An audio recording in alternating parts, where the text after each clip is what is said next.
The syringe clattered to the floor. Maya's hands were shaking so violently she couldn't hold it steady. Sebastian Ashford lay on the examination table, his lips turning blue, his chest barely rising. The monitors screamed warnings into the sterile air of the medical bay. "Stay with me," Maya whispered, her voice cracking as she pressed her palms against his chest, feeling for a heartbeat that was fading with each passing second. "Sebastian, please, stay with me." His eyes fluttered open, unfocused and distant. "Maya," he breathed, barely audible over the chaos of alarms. "If I don't make it, tell them the truth about Whitmore. Promise me, you're not dying." She pressed harder, starting compressions. Her arms burned, but she didn't stop, couldn't stop. "Not like this. Not like this." The monitor's steady beep suddenly stretched into one long, continuous tone. The sound every doctor fears. The sound that means you've lost. "No." Maya's scream tore through the room as the flat line pierced the air. Everything went black. But to understand how Sebastian ended up dying on that table, how Maya went from wanting to die herself to desperately fighting to save the man who'd rescued her, we need to go back 48 hours. To the moment Maya first opened her eyes in that medical bay. 48 hours earlier. Maya's eyes opened slowly, fighting against the weight of unconsciousness. White ceiling, sterile smell, the steady beep of a heart monitor. For one confused moment, she thought she was back in her hospital rotation, that the last 4 months had been a nightmare. Then the memories crashed in. The blizzard, the cold, walking away from the lights, lying in the snow, ready to die. She sat up fast, too fast. Her head spun, and nausea rolled through her. "Easy there." A woman's voice, warm and professional. A nurse in her 50s with kind eyes approached the bed. "You've been unconscious for 36 hours. Your body's been through quite an ordeal." Maya looked down at herself. She was in a hospital gown, for in her arm, heated blankets wrapped around her. Alive. She was alive. "Why?" The word came out as a broken whisper. "Why did you save me?" The nurse's expression softened with understanding. "Because Mr. Ashford found you dying in the snow, and he doesn't let people die. Not if he can help it." She adjusted Maya's fore. "Ay, Margaret. You're at Ashford Estate. You're safe here." Safe. The word felt foreign. Maya hadn't been safe in 4 months. "I need to leave." Maya tried to swing her legs off the bed, but Margaret gently stopped her. "You have severe hypothermia, malnutrition, and a respiratory infection. You're not leaving this bed for at least another day." Margaret's tone was firm, but not unkind. "Mr. Ashford wants to speak with you when you're ready. He has questions." Of course he did. Maya closed her eyes. He'd Googled her name by now. Knew she was the disgraced doctor, the fraud, the liar. He'd probably called the police already. The door opened. Maya's eyes snapped to it, and her breath caught. Sebastian Ashford walked in looking nothing like the billionaire she'd read about in magazines. No designer suit. Just jeans and a sweater, dark circles under his eyes, exhaustion written across his face. But his eyes were sharp, intelligent, assessing. "Dr. Patel," he said quietly, "I am Sebastian Ashford. How are you feeling?" Maya's throat tightened. "You shouldn't have saved me." That's an interesting response to someone pulling you from a blizzard. Sebastian pulled up a chair, sat down like he had all the time in the world. "Want to tell me why you were out there?" "You know who I am." It wasn't a question. "You Googled me. You know what they say I did." "I know what they say. I want to know what actually happened." The kindness in his voice broke something inside Maya. And suddenly, she was talking. The words poured out like she'd been holding them in for months, and the dam had finally burst. She told him everything. The research. The breakthrough. Whitmore's demand to suppress her findings. The trial. The destroyed samples. Her family disowning her. 4 months of losing everything until she had nothing left but 17 pounds and a train ticket to nowhere. Sebastian listened without interrupting. When she finally fell silent, he was quiet for a long moment. "I read your research," he said finally. 3 months ago, I read everything I could find about CRISPR T-cell modification for ovarian cancer. Maya's head snapped up. "Why would you?" "Because my wife died of ovarian cancer 3 years ago. Sebastian's voice was carefully controlled, but Maya could hear the grief underneath. I was looking for anything that might have saved her. Your work was brilliant. Too brilliant to be fake. Maya felt tears burning her eyes. No one else thought so. I'm not no one else. Sebastian pulled out his phone, opened a file. And I think I know why Whitmore destroyed you. He handed her the phone. Maya looked at the screen. Medical records. Elena Ashford's medical records. Look at the consultation notes from November 2021, Sebastian said. Maya scrolled down, and her blood ran cold. Consulting physician, Dr. Richard Whitmore, Oncology Advisory Board. Recommendation. Proceed with standard chemotherapy protocol.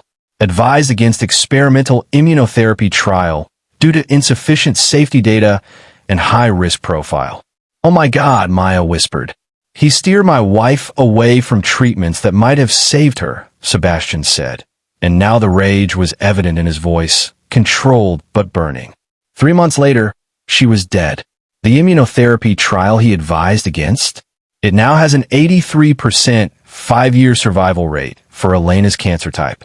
Maya looked up at him, understanding crashing over her like a wave. He's been doing this for years, steering patients toward less effective treatments because pharmaceutical companies pay him.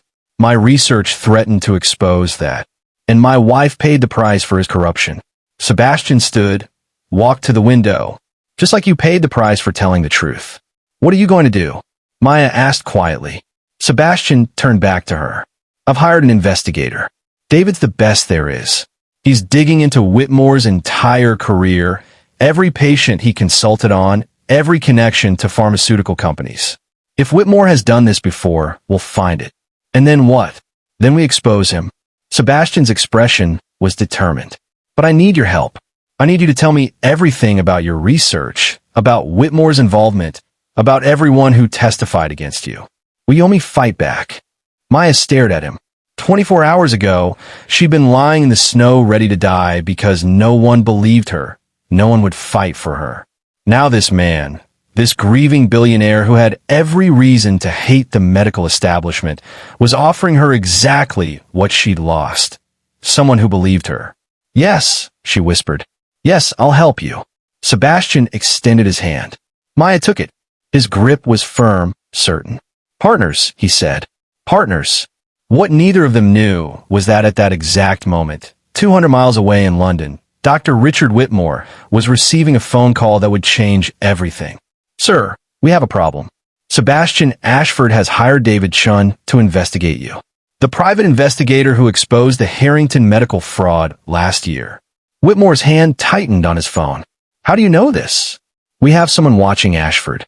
Sir, he found Maya Patel. She's alive. She's at his estate. A long, dangerous silence. Then we need to move faster, Whitmore said quietly. Contact Morrison. Tell her it's time. And just like that, Maya and Sebastian had 36 hours left before everything would go to hell. 36 hours before Sebastian dies. Maya was sitting up in bed, eating her first real meal in days, when the alarm went off. The sound was loud, piercing, designed to alert everyone in the estate to a security breach. Margaret rushed in, her face pale. Someone's at the gate, she said. Mr. Ashford wants you to stay here. But Maya was already sliding out of bed, ignoring Margaret's protests. She was weak, unsteady, but she had to see, had to know. She made it to the security room where Sebastian was standing with his head of security, James, watching multiple monitors showing the estate's front gate.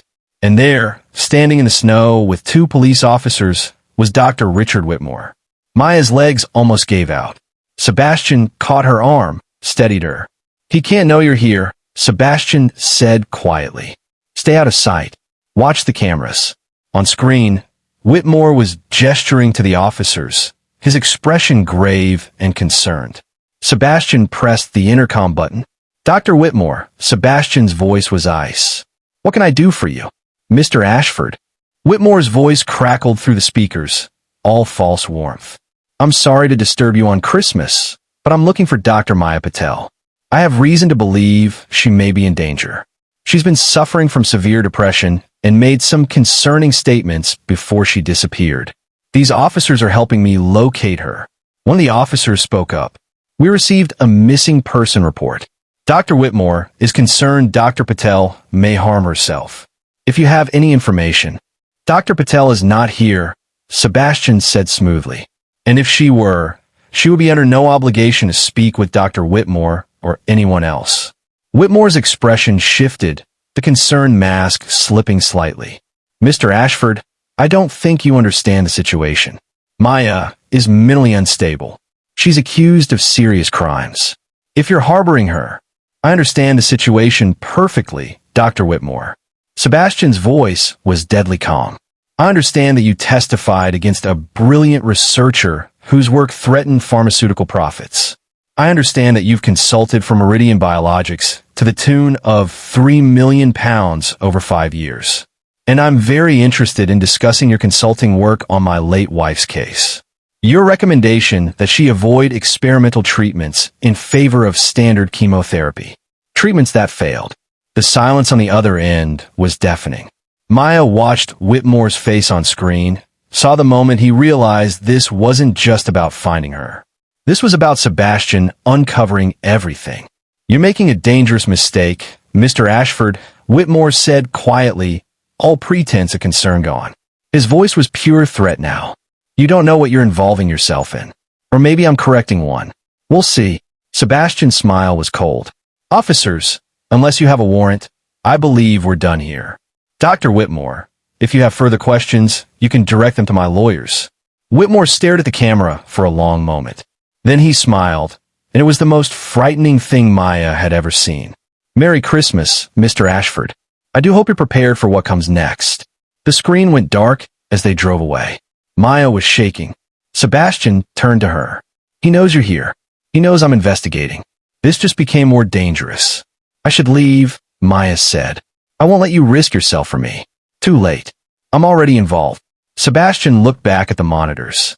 Besides, I'm not scared of Richard Whitmore. Maybe you should be, Maya whispered. She was right to worry. 24 hours before Sebastian dies. The call from David came at midnight. Sebastian was in his study with Maya, going through her research notes, when his phone rang. He put on speaker. Ashford, I got something. It's big. Talk to me. Whitmore has destroyed at least 3 other researchers over the past 8 years. Same pattern every time. Brilliant research threatening pharmaceutical profits. Mysterious contamination of samples. Colleagues suddenly testifying against them. Careers demolished. Maya's eyes widened. She wasn't alone. Whitmore had done this before. I've got names, David continued. Dr. Sarah Chun, immunology researcher, destroyed in 2017. Dr. Marcus Webb, destroyed in 2019. Dr. Jennifer Park, destroyed in 2022. I'm trying to track them down now, see if they'll talk. Good work, Sebastian said. What else? This is where it gets interesting. Guess who else Whitmore consulted for? Tell me. Elena Ashford wasn't the only patient he steered wrong. I found at least 15 other cases where he recommended against experimental treatments in favor of less effective standard protocols. All patients who could have benefited from newer treatments. At least 8 of them died. Sebastian's face had gone white. He's killed people. For money. It gets worse. I found email correspondence between Whitmore and a Meridian executive. They have a system. Whitmore identifies promising research that threatens their market. They pay him to discredit it and destroy the researchers. Maya wasn't personal. She was business. Maya felt sick. Her entire life destroyed as a business transaction. Send me everything, Sebastian said. We need to. The window exploded. Glass shattered inward. Sebastian tackled Maya to the floor as something whistled overhead. A second impact. A third. Gunshots. Someone was shooting at them. Stay down. Sebastian covered Maya with his body as more glass rained down. James burst into the room, weapon drawn. Sir, we have a shooter on the grounds. Southeast perimeter, they cut through the fence. Security alarms blared. Through the broken window, Maya could see muzzle flashes in the darkness. Someone was systematically shooting out the windows of Sebastian's study. They crawled behind the desk as James radioed for backup. The shooting stopped suddenly. An engine roared. Tires on gravel. They're fleeing, James said, already moving to the window. Vehicle heading toward the south gate. We need a lockdown now. 30 minutes later, the estate was on full lockdown. No one hurt, but the message was clear. Whitmore was done playing games. James pulled up security footage in the security room. We got the vehicle on camera. I got a face. He froze the frame. Enhanced the image. Maya's blood ran cold. That's Dr. Lisa Morrison. She worked with Whitmore at Royal College. She testified against me at the trial. Sebastian stared at the screen. She's been to this estate before. 6 months ago, she consulted on the research facility. She knows the layout, the security blind spots, everything. James was scrolling through older footage. Sir, you need to see this. He pulled up footage from earlier that day. Morrison at the estate service entrance, talking to someone. Someone wearing a state staff uniform. Their face turned away from camera, but they were clearly helping her, pointing out security camera positions. We have a mole, James said grimly. Someone on the inside has been feeding Morrison information. Sebastian and Maya looked at each other, the realization hitting them both simultaneously. They were trapped. Morrison knew the estate layout. She had help from inside, and Whitmore was willing to kill to keep his secrets buried. Sebastian's phone buzzed. Unknown number. He opened it, and his face went pale. A photo filled the screen. Maya recognized it immediately. It was her, sitting in Sebastian's study. Taken from outside. Taken through the window. Today. Below the photo. Back off, or she's next. Sebastian showed it to Maya. Her hands were shaking. He's been watching us. He's been inside the security perimeter. James pulled up more footage, scrubbing through the last week. He stopped suddenly. There. 3 days ago. On screen, Morrison was visible in the distance, watching the estate through binoculars. She'd been surveilling them for days. We need to move you to a secure location, James said. Both of you. If they've compromised the estate. Sebastian's phone buzzed again. Another photo. This one showed Sebastian and Maya through a different window. From a different angle. Multiple surveillance positions. Below it. There's nowhere safe. We're always watching. Maya felt the walls closing in. Morrison knew everything. Had help from inside. And Whitmore would do anything to stop them from exposing him. Sebastian pulled Maya close. We're going to the panic room. Now, James, find that mole. I want every staff member accounted for and questioned. They moved quickly through the estate toward the reinforced panic room in the basement. Behind them, James was already ordering a full lockdown and interrogation of all staff. In the panic room, surrounded by reinforced walls and security monitors, Sebastian and Maya finally felt like they could breathe. He's desperate, Maya said. He's making mistakes. Getting sloppy. Desperate men are dangerous men. Sebastian pulled up security feeds, watching his staff being gathered for questioning. But you're right. He wouldn't risk this if he wasn't afraid. We're close to something big. They reviewed the footage again, looking for clues. Morrison had been so careful, but there had to be something they'd missed. Some detail that would. Maya froze. Wait. Go back. Sebastian rewound the footage. There. When Morrison is talking to the staff member. Look at their left hand. Sebastian enhanced the image. The staff member's hand was visible, clutching a pack of cigarettes with a distinctive band. Those are Turkish gold, Maya said. My father smoked them. They're expensive, uncommon. James came on the radio. Sir, we've been questioning staff. One of our maintenance workers, Thomas Wright, hasn't shown up for his shift. His bunk is empty. He's gone. Does Wright smoke? Sebastian asked. Yes, sir. Turkish cigarettes. How did you? Give me everything on Wright. Now. 10 minutes later, they had their answer. Thomas Wright, hired 8 months ago. Background check had been clean, but a deeper dive revealed his mother had staged for cancer. No insurance. Treatments she couldn't afford. Whitmore got to him, Sebastian said grimly. Probably promised to pay for his mother's treatment if he helped Morrison. Maya felt a chill. Whitmore had exploited a son's love for his dying mother. Used it to turn him into a mole. Where is he now? Maya asked. We don't know. He could be anywhere. Could have let Morrison back onto the grounds. As if in answer, every light in the panic room suddenly went out. Emergency lighting kicked in, bathing everything in red. Alarms blared. Someone cut the main power. James's voice crackled over the radio, distorted by static. Backup generators engaging. Sir, we have movement on the southeast perimeter. Multiple contacts. They're coming back. Sebastian pulled Maya closer. Stay with me. Whatever happens, stay with me. On the security monitors, they watched dark figures moving toward the estate. Not just Morrison. Multiple people. Whitmore had brought reinforcements. And somewhere in the darkness, Thomas Wright had compromised their security systems from the inside. They were under siege. Sebastian's phone lit up one more time. A text from an unknown number. This is your last warning. Give us Maya Patel, or everyone in that estate dies tonight. You have 1 hour to decide. Sebastian looked at Maya, then at the security feeds showing armed figures approaching his home. He pulled up his phone, started making calls. Not to the police. They were too far away and the roads were still impassable. But to private security, to his legal team, to everyone who could help. Maya watched him with growing dread. He was preparing for war. Because of her. For her. We don't have time for heroes, Maya whispered.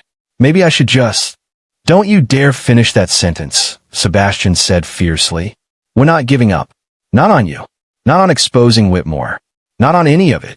But as the figures grew closer on the monitors, as the lights flickered and alarms continued to blare, Maya couldn't shake the terrible certainty that someone wasn't making it through this night. And in less than 24 hours, that certainty would come true. When Sebastian would be lying on that table, dying, and Maya would be fighting desperately to save the man who'd saved her life. If you're hooked on this story, smash that subscribe button. Part 3 is going to blow your mind. You do not want to miss what happens next.